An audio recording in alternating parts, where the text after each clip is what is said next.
Pasensyahan nyo na yung fast lock ko. Anyways, mapakita ko sa inyo yung pinaka-favorite na binili namin. Yung bag niya. Super cute. Hello Kitty, tingnan nyo. And medyo malaki yung size niya. So, very nice. And soft din yung dito. Ready na ba kayo? Super cute ka dito sa outfit na to. Itong pantalon na Hello Kitty. Tingnan nyo yung design. Ang cute! Tapos ito yung isusuot niya tomorrow. So, and I bought 2 t-shirts. Kasi wala siyang t-shirt. Puro dress yung damit ni Alia. So, ayan. Ito, nakasale kasi sila. So, ayan, 20%. And itong isa, super cute. And bumili sila ng socks. Bumili na ako ng ganito, yung mahaba. Yung print na. And ito yung isa pang binili namin. Kasi may Hello Kitty na collection yung H&M ngayon. So, this is the water bottle of Sander. And I ordered yung my name. Yeah. Si Sander is complete na. So, bumili lang siya ng bagong clothes para bukas. Yung shoes ni Alia.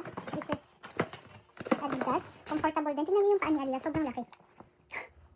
So, ayan. Siya yung pumili ng kulay.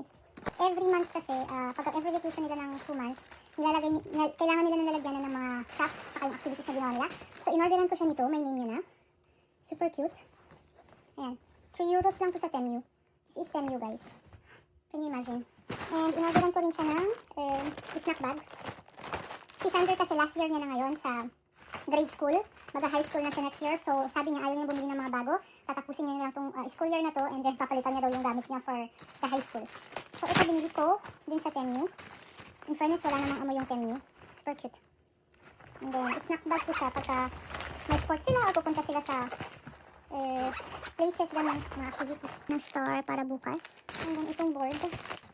Tapos yung last day with markers. One hat home. Look, here with them.